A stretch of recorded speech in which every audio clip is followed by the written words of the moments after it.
congreso titulado Potencialidad de las obras huérfanas y perspectivas de su viabilidad. Este panel va a estar moderado por el doctor Óscar Salazar, quien es abogado de la Universidad Nacional de Colombia, especialista y magíster en propiedad intelectual de las Universidades Externado de Colombia y la Universidad de Turín. Ha estado vinculado al derecho de autor como asesor y jefe de la Oficina de Registro de la Dirección Nacional de Derecho de Autor. Asimismo, ha sido analista de la Dirección de Signos Distintivos de la Superintendencia de Industria y Comercio y ha estado vinculado al Departamento Nacional de Planeación como asesor en políticas públicas para la ciencia, tecnología e innovación, así como en políticas para el sector TIC y la transformación digital. Actualmente está a cargo de la Subdirección de Estándares y Arquitectura de Tecnologías de la Información de la Dirección de Gobierno Digital del Ministerio de Tecnologías de la Información y las Comunicaciones, en donde se impulsan las políticas de seguridad digital y la transformación digital del gobierno colombiano. Doctor Salazar, un gusto que nos acompañe el día de hoy. Muchas gracias, muy buenos días para todos. Buenos días.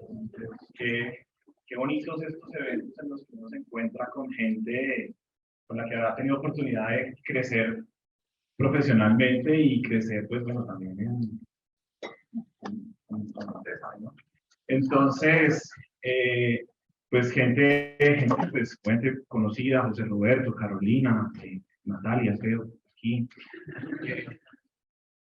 David, Lorelia, bueno, en fin, tantos y tantos, pues caras amigas, caras familiares. Este va a ser un panel en el que, bueno, cuando uno empieza a hablar en público, siempre le dicen a uno que uno tiene que comenzar como con una broma, ¿no? Como con un chiste. Entonces, pues, aquí va, en este panel vamos a respetar los tiempos que están establecidos. Pero no, claramente vamos a tratar de hacerlo. Quisiera de repente iniciar, si pudiéramos, con una corta prueba para verificar la comunicación, porque como ustedes ven, este es un panel híbrido, este es un panel en el que vamos a hacer uso de las tecnologías de la información y las comunicaciones. Dicho sea de paso, si bien me desempeño en este momento en el ministerio, pues nada, lo que yo diga compromete la entidad para la que trabajo actualmente. Básicamente, este es un panel de índole académico y pues en calidad de tal estamos aquí todos presentes. Quisiera saludar inicialmente a Estefanía, que está aquí presente, pues, y posteriormente voy a saludar a Gita Berasnevishulte Singh, quien nos acompaña desde la Oficina Europea de Propiedad Intelectual y va a tener un panel a continuación. Gita, good afternoon, Labas Vakaras, Lavayachu. Good morning, I think for you, for me, yes, it's good afternoon. And Labas Vakaras, your Lithuanian is perfect, thank you. Entonces, un poco de lituano que aprendí rápidamente para saludar. Y adicionalmente tenemos a nuestro querido colega Johnny Pavón. Johnny, buenas madrugadas, porque creo que son las 3 a.m. en Nueva Zelanda, desde donde nos acompañan. Buenos días, Oscar, y buenos días para todos. Bueno, hecho esto, creo que va a salir muy bien. Creo que la tecnología nos va a acompañar el día de hoy, cosa que no suele ser muy habitual. Y en este orden de ideas, pues vamos a hablar de obras huérfanas. Es una de tantas modificaciones, justamente como veníamos trabajándolo en el panel anterior. Las obras huérfanas, pues, son un problema y son una oportunidad, ¿no? Obviamente este panel busca, sin duda, dónde están esas oportunidades de las obras huérfanas. Y a mí me gustaría empezar, digamos, citando a una estudiante. Uno normalmente cita a los profesores, pero yo quiero citar a una estudiante que tuve la oportunidad de un trabajo de grado en la Universidad de los Andes. Ella se llama Ana Pérez Rodríguez, que seguramente ya es abogada, ya hace un par de años, tal vez, el año pasado, una disertación sobre el tema de las obras huérfanas y el régimen legal en Colombia. Y ella dice en su primera frase, digamos la frase inicial que no le gusta poner en los textos académicos, y ella nos dice, pues esto es por todas aquellas obras que reposan en los anaqueles esperando ser vistas, oídas o sentidas. Y yo creo que eso es lo que queremos hacer hoy aquí. ¿Qué vamos a hacer con aquellas obras que están allá en los anaqueles, que están esperando, algunas abandonadas? ¿Cómo le vamos a restablecer los derechos a esas obras que están por allá lejos de sus padres, de sus madres, de las que no sabemos, no conocemos, simplemente no se quiere hacer las obras?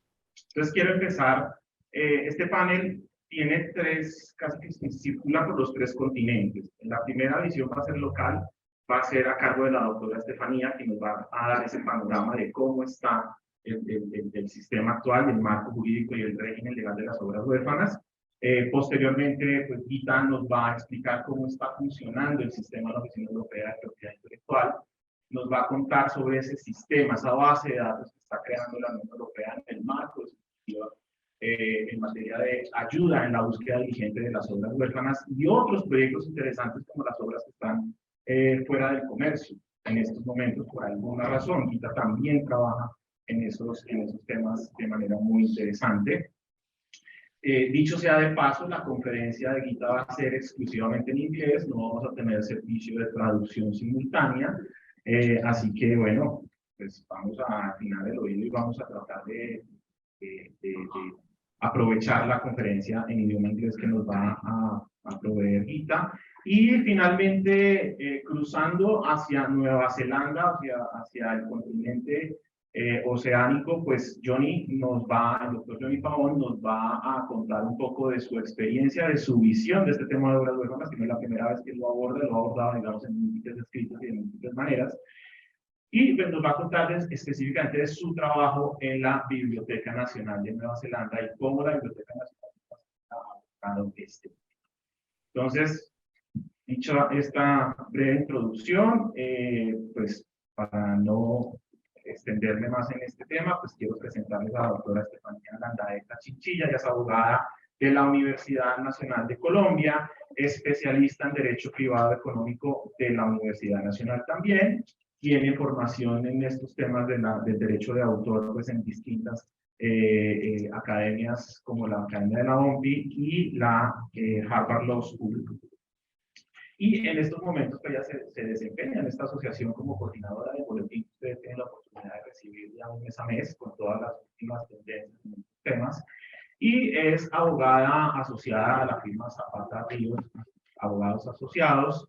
Y pues digamos que ahí vamos a tener tres momentos, digamos, importantes en la conferencia que nos va a regalar la doctora Estefanía. Esa visión del estado actual de cosas, las dificultades y los retos, como siempre, y bueno, y unas sugerencias, digamos, para quienes tienen a cargo esta reglamentación futura del tema de obras huérfanas. Doctora Estefanía, bienvenida, muchas gracias. Si quieres hacerlo acá o si quieres usar el lápiz, perfecto. Gracias, doctor. ¿Tenemos las diapositivas?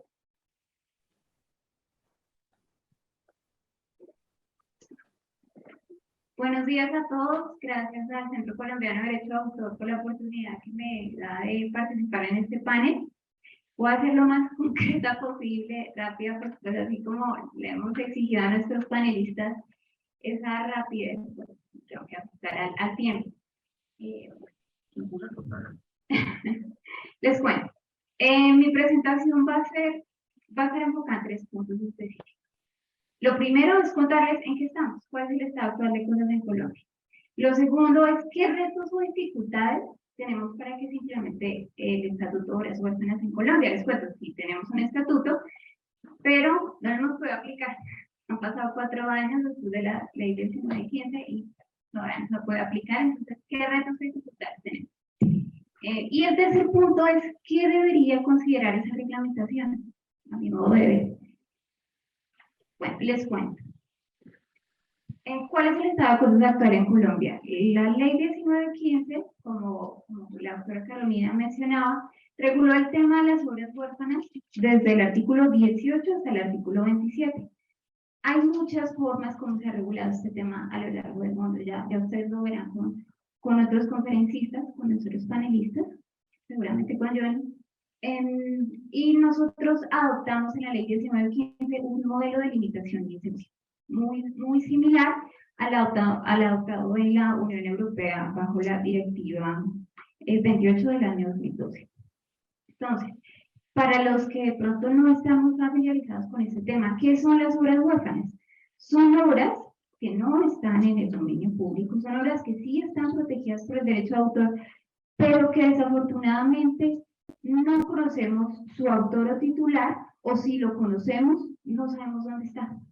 ¿Sí? Entonces son obras que están ahí en esos repositorios de bibliotecas, archivos, centros de documentación, pero no se han podido utilizar, precisamente porque no aparece ese autor titular. ¿Cómo llegamos a que una obra sea considerada huérfana? Luego de un procedimiento.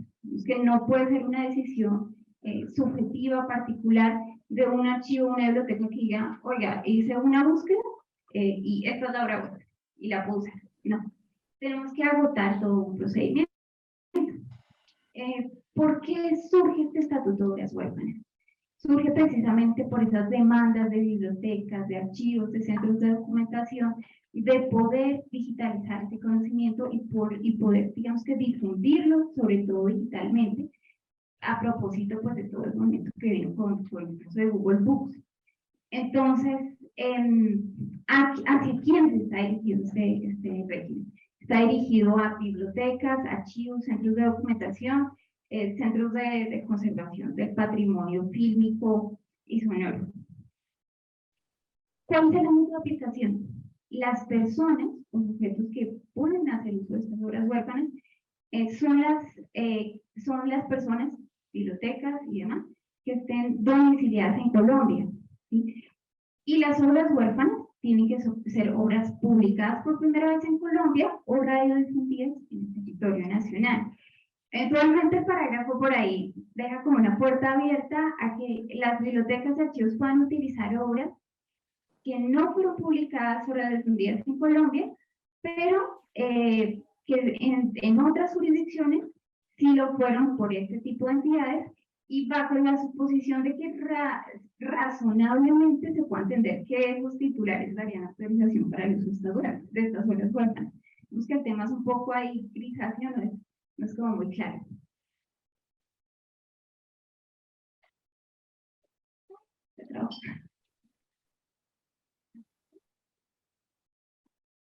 Como les mencionaba, para que una obra sea huérfana no es una decisión subjetiva. La ley prevé un procedimiento, ¿sí? Y ya les voy a contar por qué está un poco en aguas este tema. Porque ese procedimiento está todavía muy abstracto, muy general. Ninguna biblioteca pues se va a arriesgar a usar una obra huérfana bajo este esquema, además porque todavía no están los insumos técnicos, de recursos para que el sistema funcione. Lo primero que nos dice la ley es que tiene que hacerse una búsqueda diligente y de buena fe por obra, ¿sí?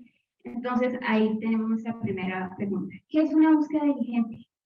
¿Será que la búsqueda diligente es igual para obras literarias, para libros o para tal vez una obra audiovisual? ¿Será que tengo que agotar las mismas bases de datos? Eso sí no lo anticipa la ley. Tienen que, cuando se haga la reglamentación de esa búsqueda diligente, tiene que obedecer a la naturaleza de cada tipo de obra. Como ven, por reglamentación. Estamos ahí. Bueno, una vez que se ha hecho esa búsqueda, el archivo, la biblioteca tiene que registrar la búsqueda, no la obra. Esa búsqueda tiene que determinar e informar qué uso va a hacer con esa obra y cualquier cambio que pueda haber, porque eso también la ley lo prevé. Puede aparecer el titular de derechos y la obra automáticamente va a dejar de ser una obra huérfana, porque ya conocemos quién es o ya conocemos dónde está. Y una vez que se ha hecho ese registro, se procede ya, pues ya la biblioteca podrá hacer uso de la obra. Es importante tener en cuenta que es un uso limitado, ¿sí? Tiene que ser un uso para conservación, catalogación, puesta a disposición, ¿sí? Relacionado estrictamente con los fines de estas entidades que buscan preservar el patrimonio cultural. Y por eso les pongo el tema rojito, ¿sí? Yo creo que esta es la gran preocupación de las bibliotecas, archivos y demás, y es, ojo, que si aparece el titular, yo tengo que compensar a ese titular con una compensación equitativa. Entonces, ahí también aparecen preguntas que vamos a ver más adelante. ¿Qué retos o dificultades tenemos? Bueno, retomando un poco a propósito de la reflexión de nuestro director nacional de Derecho de Autor. Lo primero es la necesidad de la implementación, ¿sí? Y la necesidad de la reglamentación. Sin reglamentación, sencillamente pues todo este esquema que puede resultar muy beneficioso para la cultura no va a poder ponerse en actividad, ¿sí? Entonces, lo primero es imposibilidad, quizá una falta de voluntad política, pues hay que considerarlo porque ya pasaron 4 años, ¿no? Ya es tiempo, ¿no? Lo que mencionaba nuestro director, tal vez el tema de los recursos, de la infraestructura, y hay algo que, pues cuando yo me acerqué mucho a este tema, me di cuenta que tal vez falta en Colombia es un tema del diagnóstico. Obviamente no hay cifras exactas en ninguna jurisdicción de qué tan grande es este problema, qué tanto porcentaje puede haber de obras huérfanas en las diferentes jurisdicciones. Hay aproximados, dicen que la Unión Europea tal vez un 13%, pero sí sería relevante, obviamente esta es una labor más de las bibliotecas y de los usuarios beneficiarios, determinar qué tan grande es este problema. Eso ayudaría con el tema de la falta de voluntad política, creo yo. Sobre la búsqueda diligente. Este sistema parte de la buena fe, ¿sí? Las bibliotecas, archivos y usuarios tienen que partir del hecho del respeto al derecho de autor, ¿sí? Si yo voy a hacer una obra huérfana es porque busqué y es porque efectivamente me di cuenta que no puedo retribuir al autor. Entonces, debe partir de ese respeto. El tema de la búsqueda diligente es algo que tiene que comprender y revisar, revisarse. ¿Qué se entiende? ¿Qué no se entiende? ¿Cuál es el estándar? Los costos para las bibliotecas y archivos en esta búsqueda diligente. Es natural que si no hay unas bases de datos fuertes, para las bibliotecas esto suponga un costo adicional, lo que requeriría un fortalecimiento de las bases de datos. Sobre la naturaleza del registro y las consecuencias. Hay que tener en cuenta que en Colombia nuestro registro es declarativo. Luego, esa búsqueda parecería ser declarativa. ¿Eso qué supone? Que si hay, por ejemplo, una exención de responsabilidad civil o penal por hacer este registro para el usuario, debería suponer tal vez que esa exención fuera una presunción, un presupuesto que admita prueba en contrario. Eso para garantías también del autor o titular de derechos. Y el tema de la compensación equitativa, la ley no nos dice cómo debe finalizar esa condición de obra huérfana el autor titular. De pronto, a propósito de la exención de responsabilidad, debe incluir perjuicios o tal vez debe ser el costo de la licencia que hubiera pagado el usuario al autor titular. Eso genera una natural incertidumbre y comprensible incertidumbre en bibliotecas y archivos, ¿okay? Determinará también su aplicación, la aplicación de este estatuto. ¿Y cómo calculamos la tarifa? Puede ser una obra que tenga un gran potencial comercial o una obra que definitivamente ya esté descatalogada. La compensación no debería ser pues del mismo grado que una obra que sí tiene un potencial. ¿Sí?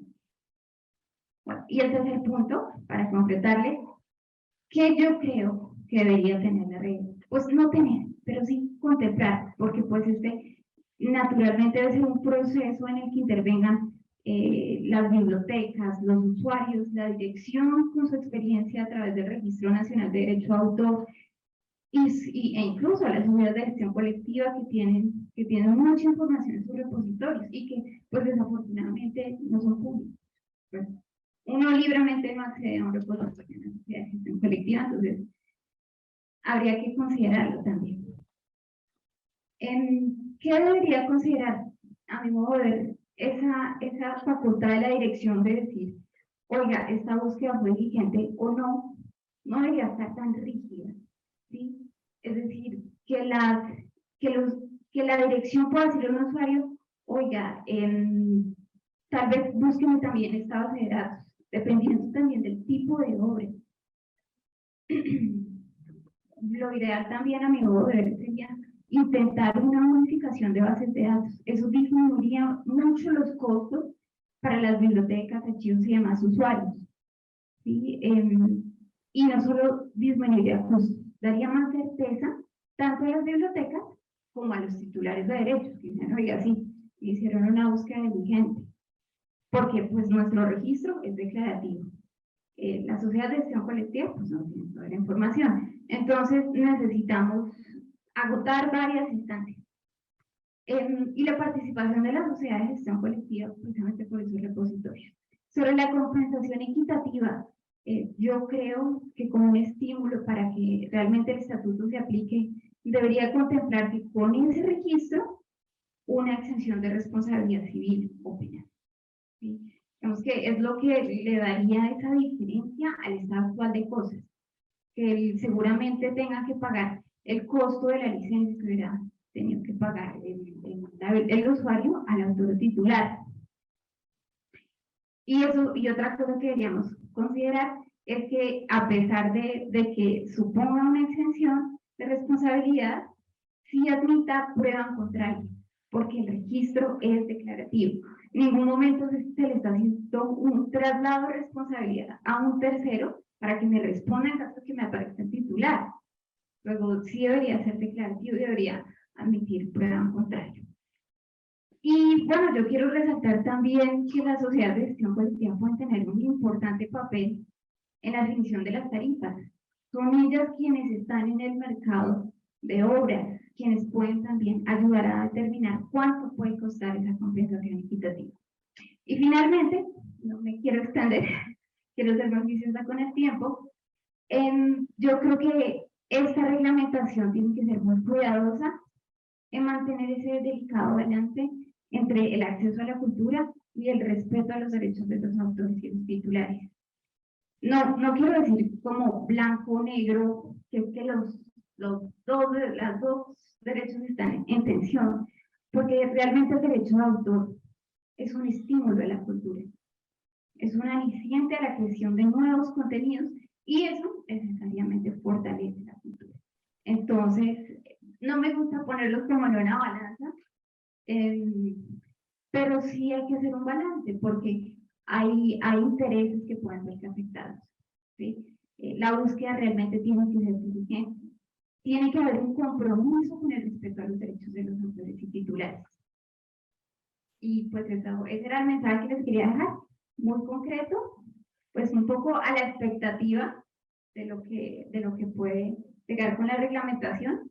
Pues yo creo que todavía esperando para que este régimen lo podamos aplicar. Muchas gracias.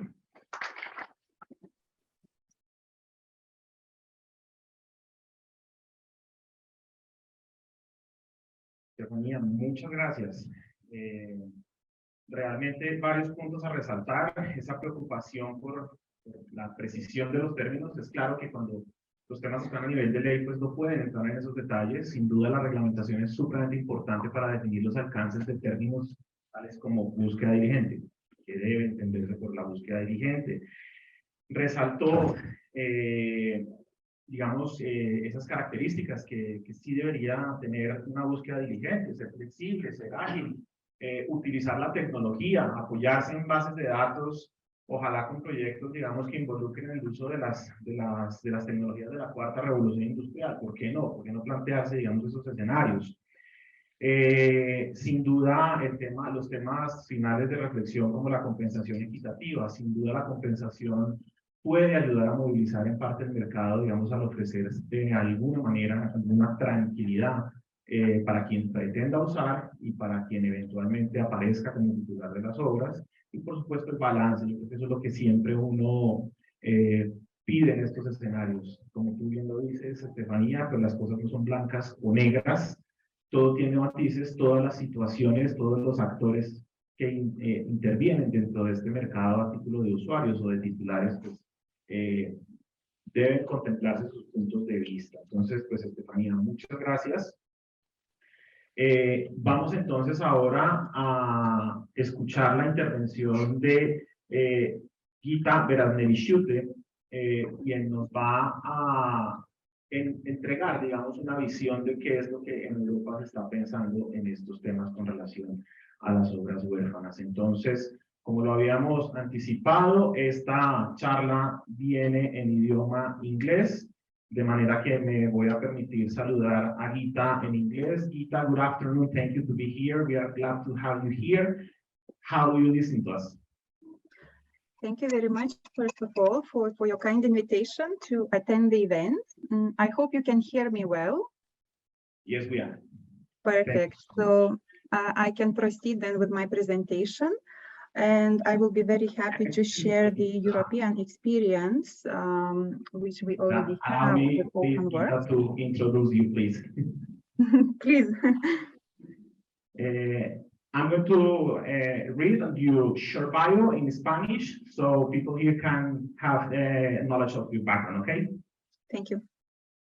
Okay. Gita es experta en Derecho de Autor y es directora de proyectos de la EUIPO, de la Oficina Europea de Propiedad Intelectual. Ella está a cargo de la dirección y protección del cumplimiento de los derechos de autor, incluido este tema del establecimiento de una base de datos de obras huérfanas en un portal específico de la Unión Europea, y también se encarga de estudiar temas como aquellas obras que se encuentran por alguna u otra razón fuera del comercio. Antes de incorporarse a la Oficina Europea de Propiedad Intelectual, ella trabajó en la División de Derechos de Autor del Ministerio de Cultura de la República de Lituania. Y ella obviamente tiene formación jurídica, tiene formación, digamos, como abogada, y tiene estudios avanzados de posgrado en Derecho Internacional, Derecho Europeo de la Propiedad Intelectual, y además, como algunos colegas que yo conozco por aquí, entre ellos David, es licenciada en la Historia del Arte, o su equivalente. Gita, thank you so much, and the floor is yours. Thank you. Thank you very much for introduction. Can we have my slides on the screen, please?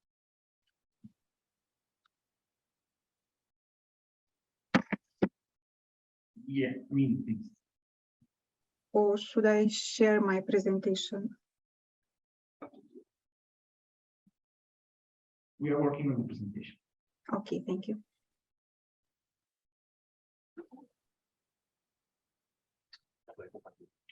Gita, please, can you share your presentation from your... Yes, in a moment.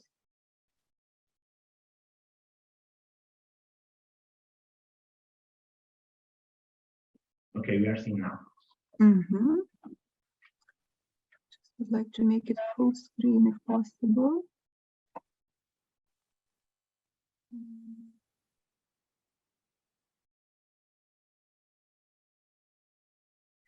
Well, I hope it works. Okay, so my purpose is today to share actually two systems which are available in the European Union.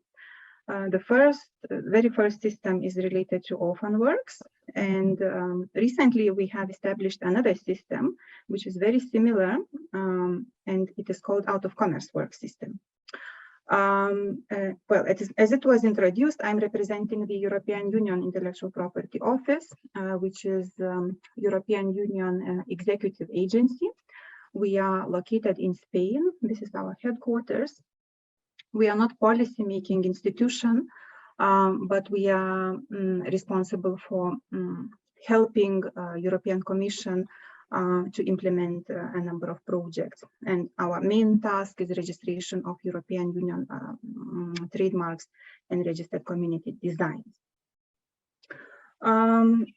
So OpenWorks system was launched 10 years ago at European Union level. And at that time, it was new development. There was no European regulation related to OpenWorks, but Commission was looking into the issue for quite some time, trying to facilitate digitization and dissemination of cultural heritage, which is held in the cultural heritage institutions. So with this purpose in mind, to facilitate digitization and dissemination of cultural content, the European Commission has adopted the OpenWorks Directive. This was adopted in 2012, and member states had 2 years to implement the directive. The directive provides some basic general framework related to regulation of OpenWorks. Of course, countries may adopt more specific rules, but generally main rules are harmonized in all EU member states. So what are the OpenWorks? I think the matter was explained already very clearly by previous speakers, so I will not repeat. in short, orphan works are works which are still protected by copyright, but whose authors or other right holders are either not known or cannot be identified and located.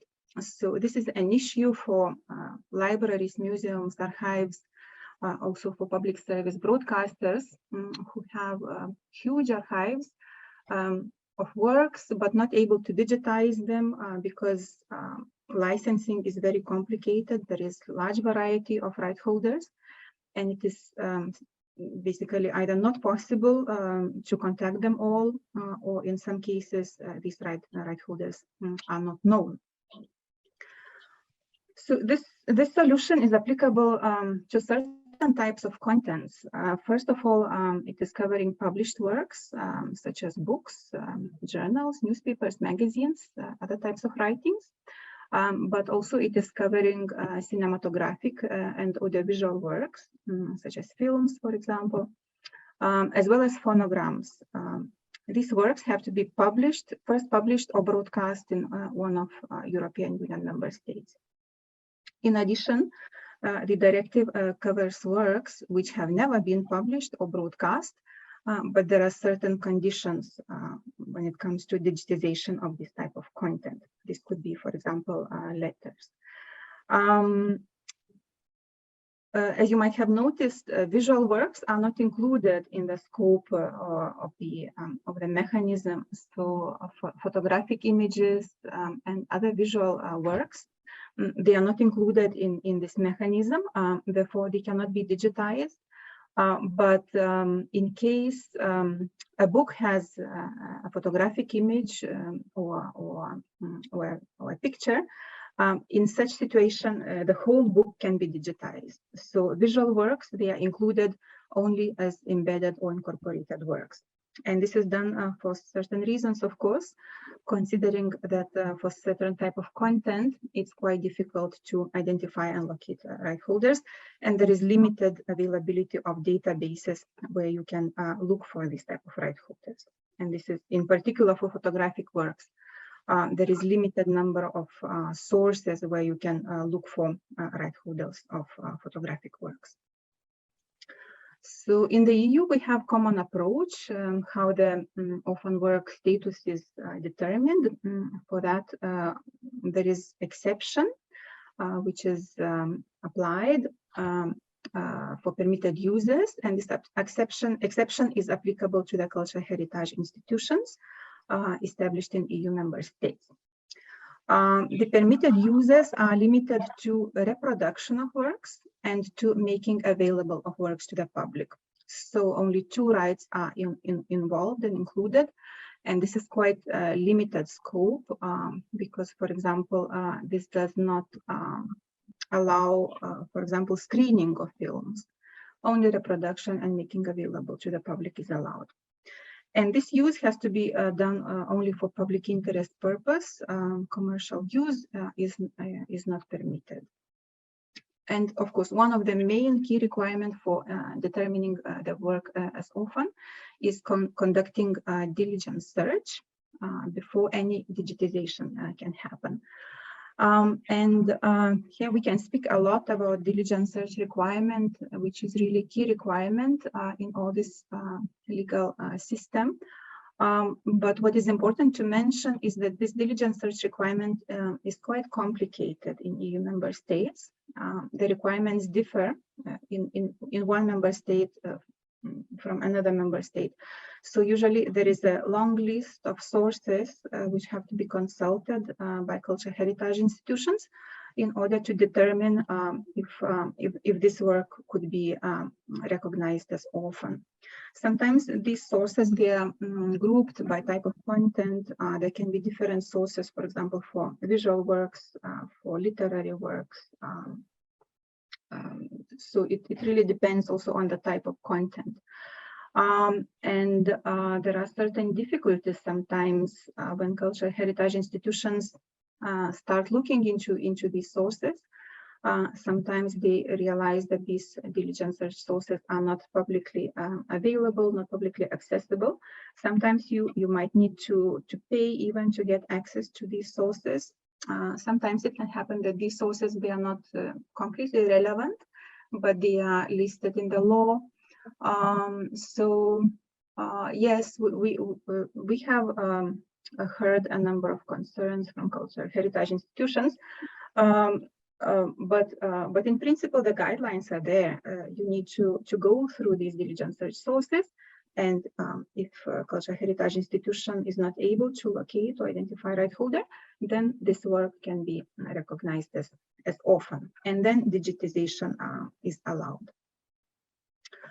At EU IPO, we are responsible for the establishment and management of a single online database at EU level. This is one database which is used by all cultural heritage institutions in the EU wishing to digitize orphan works and to record information about orphan works. So this is one central system, which is very useful, I think, for cultural heritage institutions, because they have certain certainty what kind of information is required. And this is one point of information also for cultural heritage institutions, but also for the right holders. So this database is available since 2014, and it is publicly accessible on our web page. It is free of charge, and for the time being, we have almost 7,500 entries in the database. Well, this amount of entries is not spectacular, of course. This number of entries shows that there are certain limitations to the use of the orphan work system. Initially, we would have been expecting a larger number of records, but we heard a number of concerns that cultural heritage institutions have when they digitize orphan works. In order to clarify what are the concerns, we have consulted both cultural heritage institutions and public authorities, ministries, trying to understand what are the difficulties when they apply this legal mechanism. Now on the screen you have information about key users of the database. So our main user is so-called beneficiary organizations, cultural heritage institutions, but also the database is used by the right holders, which is also very important in this system. Right holders have possibility to search the database and to request a change of orphan work status. They can do it either via the database or by going directly to the cultural heritage institution. Then decision has to be taken regarding this request, and it is the cultural heritage institution which decides if the right holder is valid right holder, if the request is valid, then certain remuneration has to be paid to the right holder. And we also have competent national authorities involved in the management of the database. There is one competent authority per member state. Usually it's Ministry of Culture or National IP Office, and competent national authorities are responsible, technically speaking, for forwarding information from cultural heritage institutions to our database. They are like intermediary point for us. And of course, we collaborate with them when we promote the orphan works mechanism at European level. And the database, as I mentioned, is free of charge. It is publicly available. So general public is also using the database. So it's useful for students, for researchers, or anybody who is interested in this type of content. What is important to mention that the database is collecting only metadata about orphan works. And there are certain requirements what type of metadata has to be provided, such as general description of the work, title, category of work, name of the right holder, certain information about publication. And then we record only the result of the diligent search, meaning only the final result that the work can be considered either fully orphan or partial orphan. The database is not recording the details of diligent searches. Such type of information is being kept at cultural heritage institution level. We also record information about use that is being made with orphan works. So, for example, in what type of project the orphan work is used and which institution is using work. As I mentioned, we are also recording the status claims from right holders. So in case there is any change of the orphan work status, it is also reflected in the database. For example, if orphan work becomes certainly not orphan or partial orphan. So there are certain situations which can happen. For example, if there are several right holders in one work, only one of them can claim rights, and then work can become partial orphan. And of course, we have contact information of the organizations which are using orphan work, so that right holders can easily contact them. Here you can see the landing page of the orphan works database from our web page. And in 2017, we have done quite interesting survey with our key users of the database, trying to understand how the system is working, also how the database is working. And we have got quite interesting results from our users. There, the main concern was the diligent search requirement, which was considered quite complex by a number of users. And they considered that it takes lots of time for them to do proper diligent search. And also there was limited number of financial resources and human resources available in cultural heritage institutions. So these were the main concerns which prevent larger digitization of works. So we can discuss, of course, on the main issues. In case you have any questions, I can clarify. But in principle, you can always contact this. You can always consult this summary report, which is available on our web page. And then, as I still have, I think, some minutes, I would like to briefly mention the new, very new mechanism of out-of-commerce works. Again, it is based on legal basis. It is foreseen in the Directive on Copyright in the Digital Single Market, which was adopted in 2019. And again, the main purpose is to enable mass digitization projects from the cultural heritage institutions. So something which really did not happen with orphan works. Again, it is a new attempt to unlock even larger part of cultural heritage and to make this information accessible to all of us. What is out-of-commerce work? Out-of-commerce work is also work that is still protected by copyright, but which is no longer or have never been commercially available. So here we can have books which are out of print, most typical example, but we can also have newsreels, films, postcards, any type of content is included here. There is no limitation when it comes to the type of the content. Even software and computer programs are included in this legal mechanism. So the scope is really broad. And here the main target is to digitize works from the beginning of 20th century, because it is considered that very large archives are being held in the cultural heritage institutions from beginning of 20th century, and this part is still not digitized, at least in the European Union. Again, a reasonable effort has to be done in order to determine that these works are not commercially available, and it is a matter of stakeholder dialogue, which should take place between right holder organizations and between cultural heritage institutions. So this solution is slightly different, legally speaking, because it is primarily license-based solution. So cultural heritage institutions have to agree with a collective management organization, which is representative for that particular type of content on a license. And this license is paid license, So once this licensing agreement is in place, works can be digitized.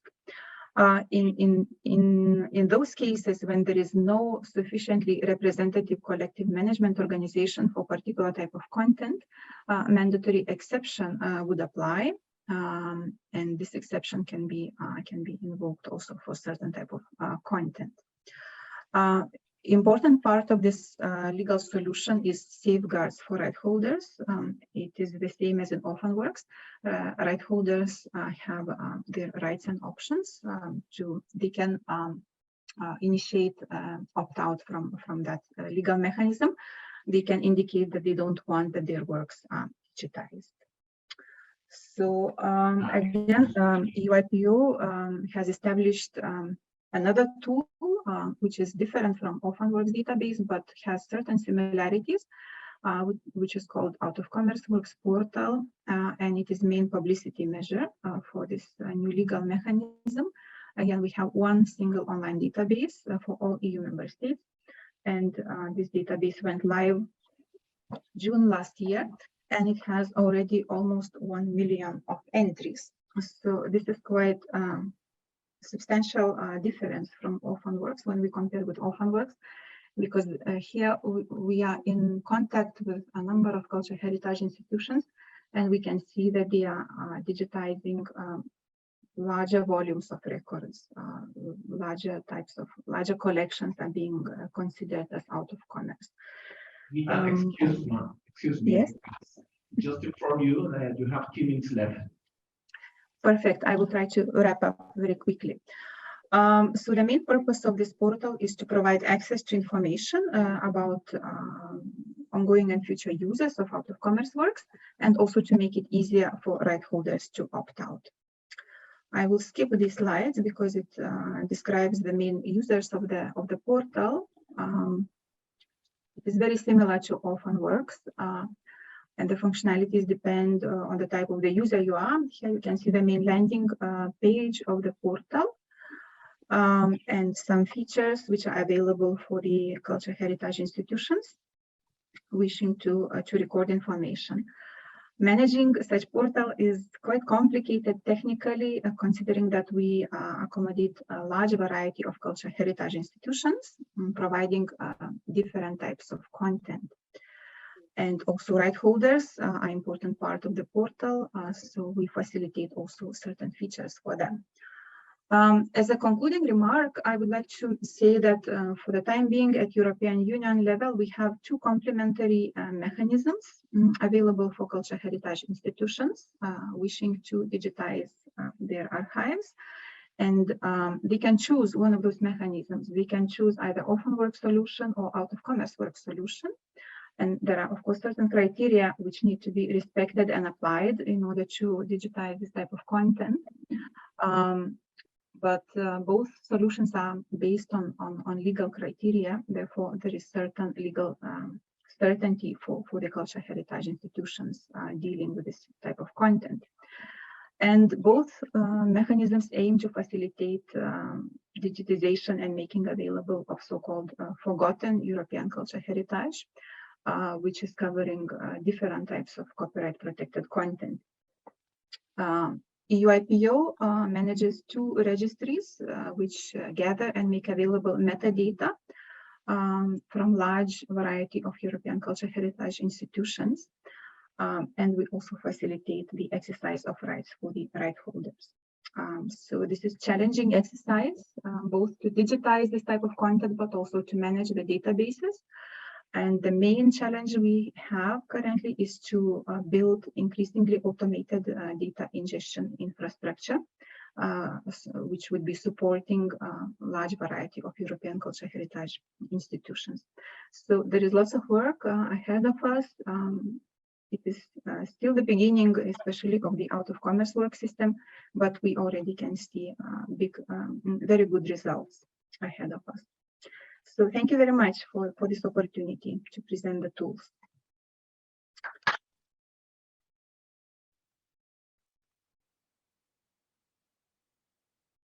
Thank you so much to be here for your very comprehensive and complete presentation. We will ask you to remain in the meeting in order to any of the audience will have any further questions, okay? Bueno, finalmente tenemos la presencia del doctor Johnny Pavón. El doctor Johnny Pavón, como mencioné al principio, nos acompaña desde Wellington, en Nueva Zelanda, si no estoy mal. Sí. Correcto. Johnny, digamos que tiene una gran carrera académica, tiene múltiples escritos en propiedad intelectual. De hecho, yo en mis clases en la universidad recomiendo muchísimo una aproximación histórica al derecho de autor que hace, donde es muy detallado y muy comprensivo, pero es una de tantas obras que tiene el doctor Johnny Pavón.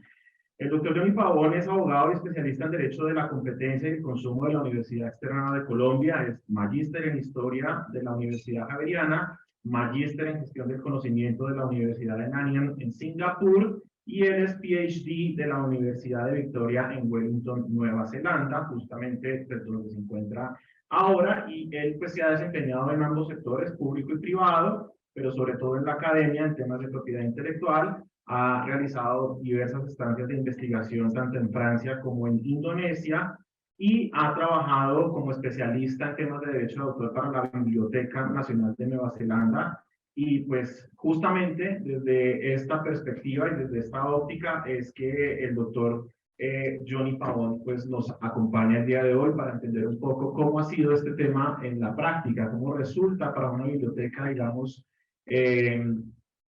esta transacción que se tiene que hacer y asumir estos costos de transacción, digamos, importantes que hay a la hora de encontrar los autores, los titulares de estas obras para saber si es posible o no ponerlas con tranquilidad a disposición del público, de la audiencia o en general de quien desea acceder a estas obras de manera pues lícita y correctamente. Doctor Johnny, bienvenido y pues lo escuchamos y lo vemos perfectamente. Creo que también está habilitada la opción de compartir la pantalla por si quieres hacer una presentación o en caso tal, pues te escuchamos y te vemos correctamente. Muchas gracias.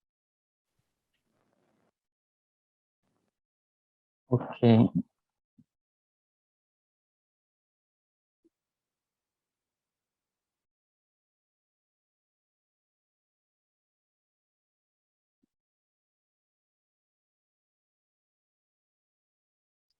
Ahí pueden ver la presentación.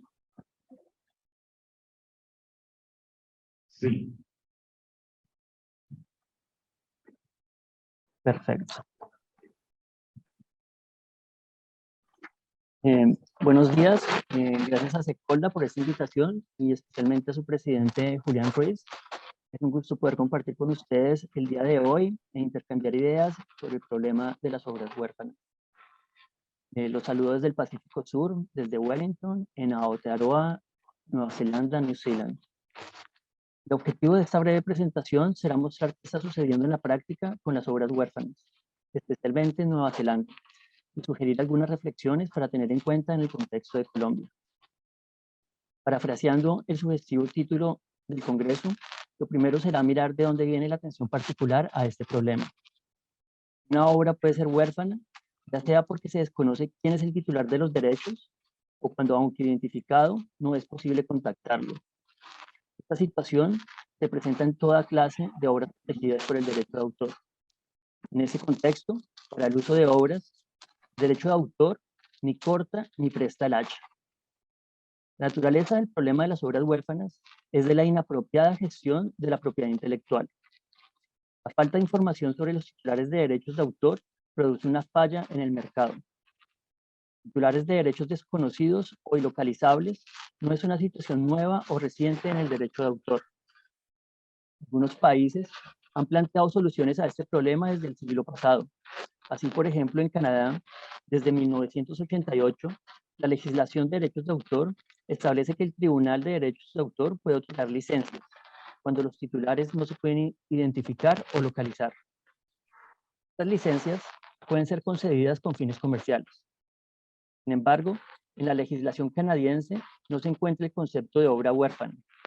A nivel global, como categoría jurídica y académica, la noción de obra huérfana es mucho más reciente. ¿Desde cuándo entonces esta situación se convirtió en un problema de gran impacto que nos lleva al debate de hoy en día?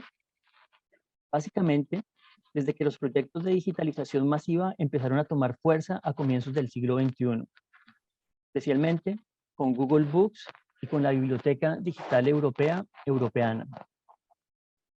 Podemos entender entonces desde dos perspectivas el concepto de obra huérfana. Por un lado, como una categoría jurídica, en donde en la legislación de derechos de autor se ha incluido esta nueva clase de obras. Esta categoría jurídica se encuentra asociada a las instituciones del patrimonio cultural. El propósito de la intervención legislativa al crear las obras huérfanas como categoría jurídica ha sido facilitar la digitalización, divulgación y acceso al patrimonio cultural. Por otro lado, existe el concepto de obra huérfana desde una perspectiva material, como un problema práctico. Y, por ejemplo, aquí en Nueva Zelanda, o en Australia, o en Estados Unidos, o en la mayoría de los países de Latinoamérica, no existe una categoría legal de obras huérfanas. Sin embargo, en la práctica diaria, las instituciones del patrimonio cultural se enfrentan al problema de obras de titulares desconocidos o ilocalizables. Identificar y localizar a los titulares de derechos son actividades que aumentan los costos de transacción para obtener una licencia, llegando incluso a ser más altos que las licencias mismas y a los costos técnicos de digitalización. En algunos casos, identificar o localizar a los titulares de derechos es imposible, lo que impide la disponibilidad de la obra, limita el acceso a la cultura, provoca ineficiencias económicas y limita los recursos de investigación, impidiendo la creación de nuevo conocimiento e innovación. Ahora bien, ¿qué soluciones se han desarrollado para este problema?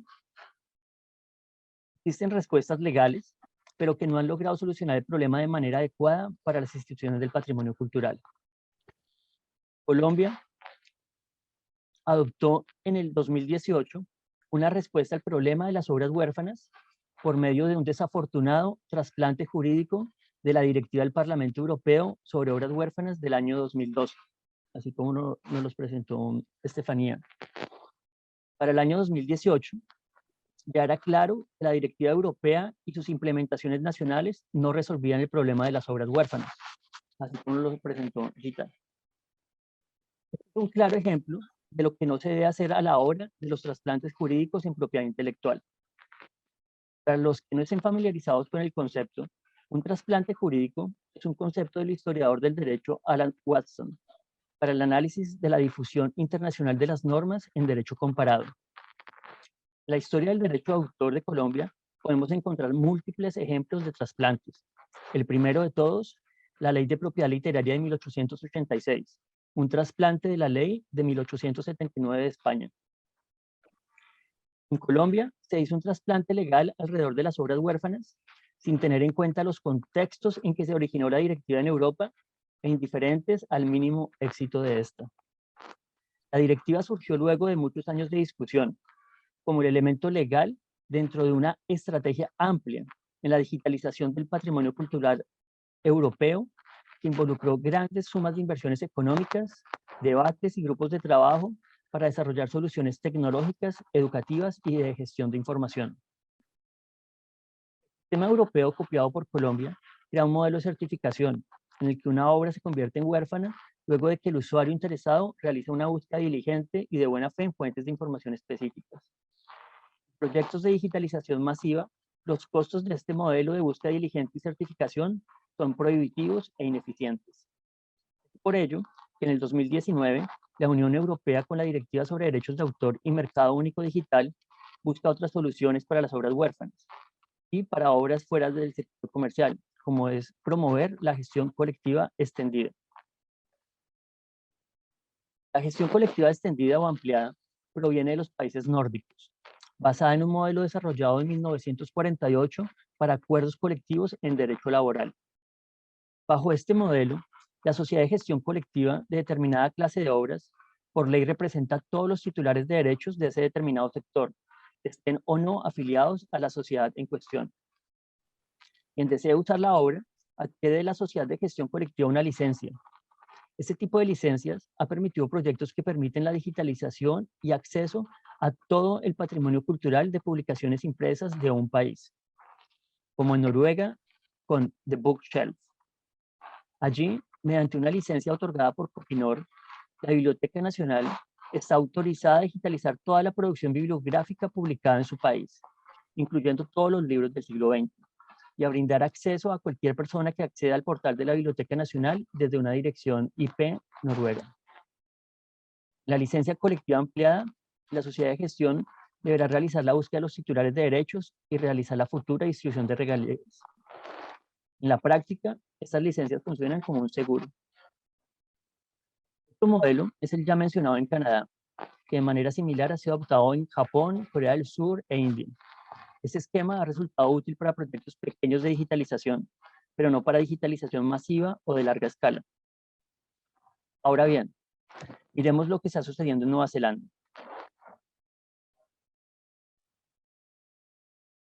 Y en Nueva Zelanda no existe legislación sobre obras huérfanas y tal categoría no existe en la ley.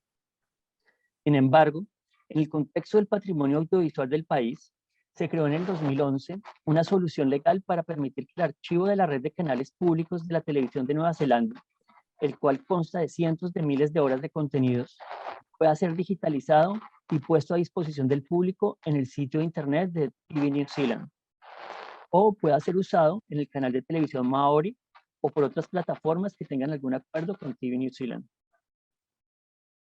El gobierno adoptó una solución pragmática por medio de un sistema de compensación para los titulares que reclamen derechos. TV New Zealand tiene la obligación de publicar una serie de noticias anunciando la digitalización y comunicación pública.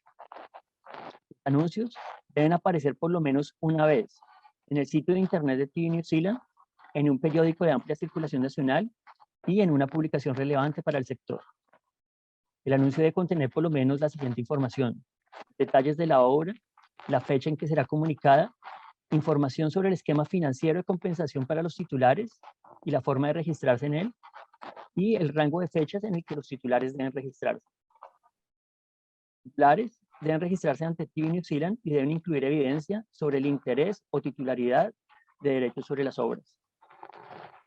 Por ley, TV New Zealand estableció un fondo financiero y una cuenta contingente para el pago de los titulares que reclamarán derechos, y se estableció una fórmula para calcular la compensación, la cual es la que pueden observar en la pantalla.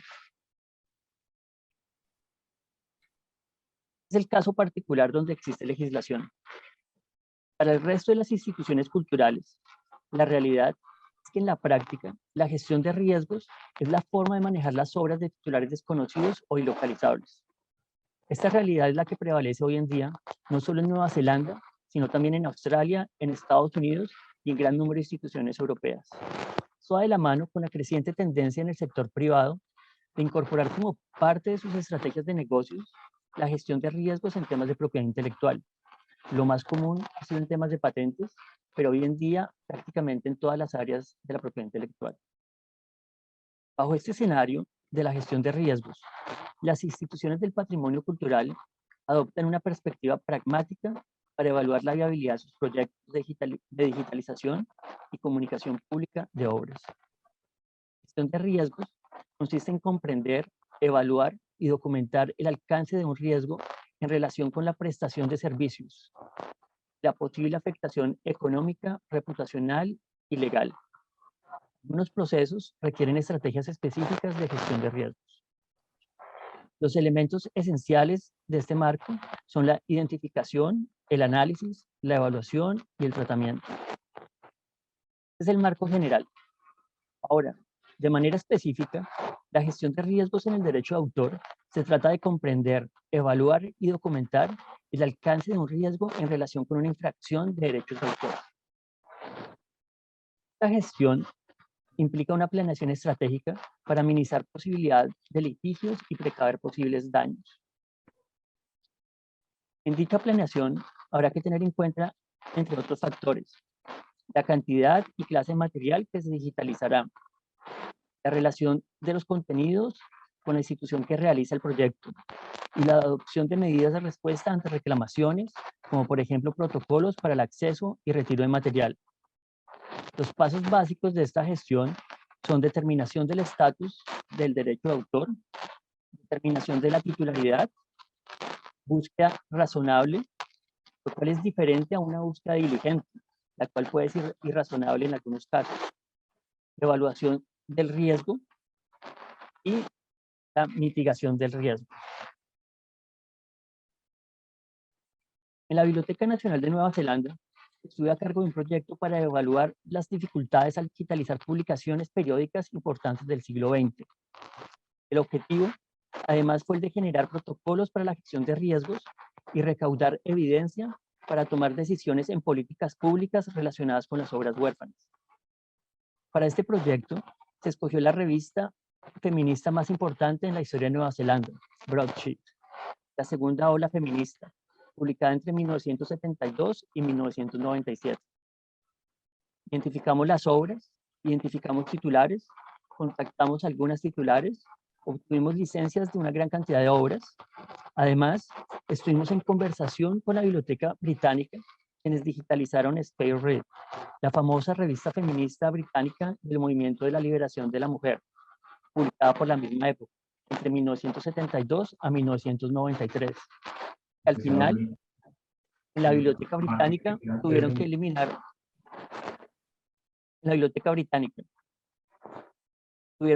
el acceso en línea por problemas y riesgos de derechos de autor.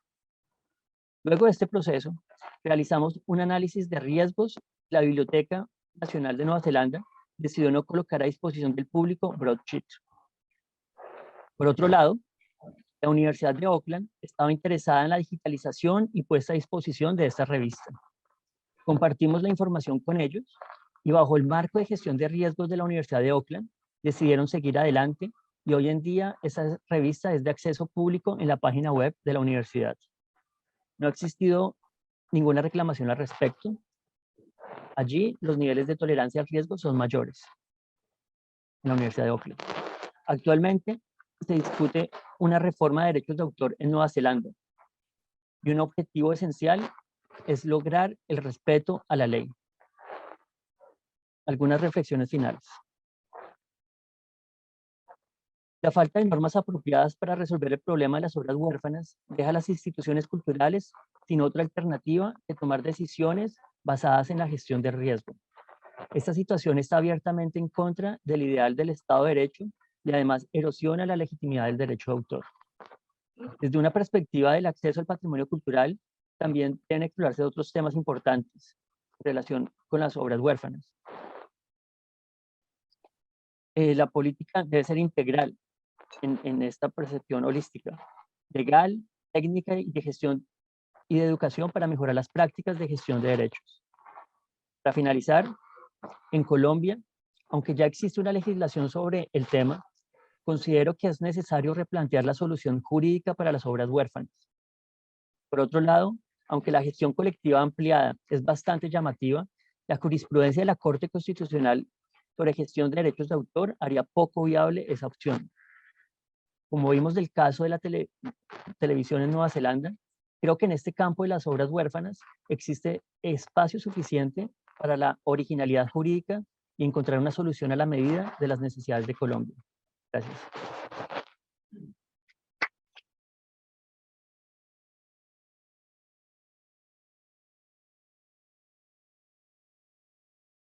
Apreciado Johnny, muchas gracias. Espero que has podido escuchar el nutrido aplauso que te brinda la audiencia aquí en Colombia. Muchas gracias por haberte tomado el trabajo de poner también en los slides de manera muy completa todas las ideas que necesitas, que necesitamos todos aquí.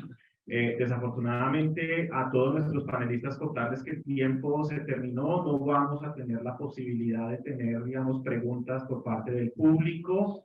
Permítanme, le informo de esta mala noticia a Gita también. Gita, can you hear us? Gita, I'm just sharing with the audience that we don't have any sufficient time to have any further questions from the public, from the audience. So we would like to thank you, and we hope to see you soon again in any other academic meeting or event. Thank you so much for your presentation and for your comprehensive and complete speak. Thank you so much. Thank you very much. Y a todos, pues cerrar con una idea muy simple. Estamos ante un problema económico importante, relevante. Realmente esto ya lo había planteado el economista Ronald Coase a mediados de siglo, cuando trataba del problema tan complejo, por el cual incluso el premio Nobel en los años 90, un poco tardío, de por qué cuando uno asigna los derechos de propiedad de manera eficiente, uno empieza a tener no fallas, sino que no se crean mercados. Y cuando no se crean mercados, pues realmente la gente cómo hace, pues resuelve. Y resuelve como mejor puede. Realmente eso es lo que plantea Ronald Coase en su paper famoso que se llama el teorema del costo social o el análisis del costo social. Dejarles la reflexión también de algo adicional que Guita alcanzó a poner en su presentación relacionado con obras fuera del comercio, pero que en este caso tiene un nombre técnico. La comunidad geek, digamos la comunidad tecnológica, le da un nombre a esto que se llama el abandonware, que es una palabra compuesta por abandon, abandonado, y ware de software. Hay un montón de software que está perdido, que está abandonado. Tuvimos un problema en el año 2000, los que tenemos suficiente edad para recordar el famoso problema del Y2K o del Y2K. ¿Se acuerdan que en el año 2000 todo se iba a acabar porque el 00 cuando pasaba el calendario, mejor dicho, los aviones iban a caer, las tostadoras iban a saltar de la cocina a morderlo a uno y demás? Pues esto pasó porque los desarrolladores de los años 80 dejaron el código fuente perdido. Las empresas se acabaron y no hubo a quien buscar para reformular o recodificar o modificar el código fuente de ciertos programas de computación. Hoy en día va a pasar lo mismo. Hoy en día está pasando lo mismo. Los vehículos son software, básicamente hoy en día uno prácticamente está empezando a comprar licencias. No está comprando un carro, no está comprando una licencia para poder prender el carro. Y en ese orden de ideas, ese tema también viene. Solamente dejárselos ahí en el tintero para un futuro seminario aquí del Centro Colombiano de Derecho de Autor. Estimado Julián y Junta Directiva, muchas gracias Estefanía, Johnny y Guita, y nos vemos en la próxima y que estén muy bien con el siguiente panel que viene.